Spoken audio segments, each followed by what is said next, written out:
dalam pelajaran bahasa Indonesia. Nah, anak-anak, gimana kabarnya hari ini? Semoga kalian selalu dalam perlindungan Allah ya.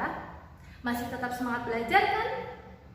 Oh ya anak-anak, hari ini kita akan membahas mengenai kata bentukan. Anak-anak, kata bentukan itu beda ya dari kata dasar. Kata bentukan memiliki makna tersendiri. Contohnya, kata dasar mukim yang berarti tempat tinggal diubah menjadi kata bentuk pemukiman yang artinya cara atau melakukan penempatan seorang untuk tinggal di suatu tempat. Dalam bahasa Indonesia secara umum, bentuk kata itu terdiri atas dua macam, yaitu kata dasar dan kata bentukan. Kata dasar merupakan suatu kata yang utuh dan belum mendapat imbuhan apapun. Pembentukan kata adalah proses pembentukan kata dengan menambahkan imbuhan atau unsur lain pada kata dasar. Nah, dalam bahasa Indonesia, pembentukan kata dapat dilakukan dengan menggunakan berbagai cara.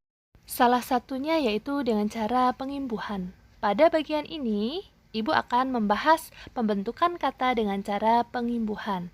Nah, perhatikan baik-baik ya, Nak. Pengimbuhan adalah proses pembentukan kata dengan menambahkan imbuhan pada kata dasar.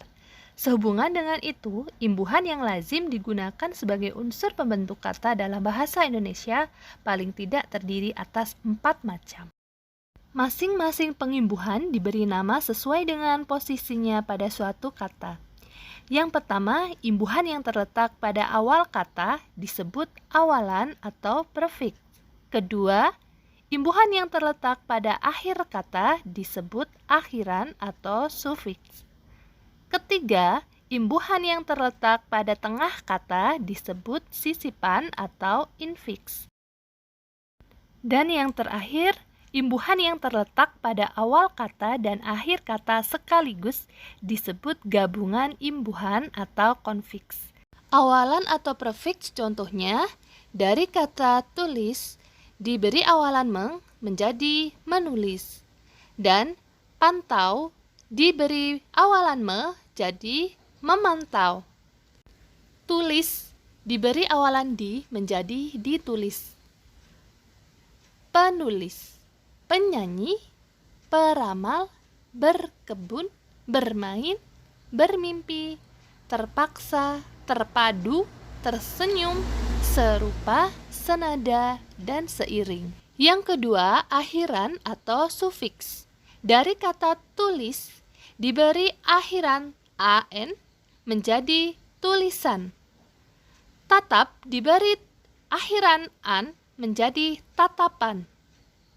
Tantangan, temui. Contohnya lagi, dari kata suka diberi akhiran i menjadi sukai. Pandangi, tumbuhkan, sampaikan, umumkan. Nah, anak-anak, ini adalah contoh awalan dan akhiran. Yang ketiga, sisipan atau infiks. Dari kata getar diberi sisipan di tengah el jadi geletar. Geligi, gelantung, gemuruh, gemetar, gerigi. Kemudian yang terakhir adalah gabungan imbuhan atau konfiks. Dari kata temu diberi awalan meng dan akhiran kan jadi menemukan. Rata diberi awalan me dan diberi akhiran an menjadi meratakan. Memandangi, mengunjungi, pendidikan, pemandian, kehujanan, kemajuan, seandainya, sebaiknya, peraturan, dan persimpangan. Nah, anak-anak, demikian contoh macam-macam imbuhan. Oke anak-anak, sudah jelas ya? Nah anak-anak, sekian dulu pelajaran dari Ibu. Kita akhiri. Wabillahi taufiq wal hidayah. Wassalamualaikum warahmatullahi wabarakatuh. Tetap semangat anak-anak.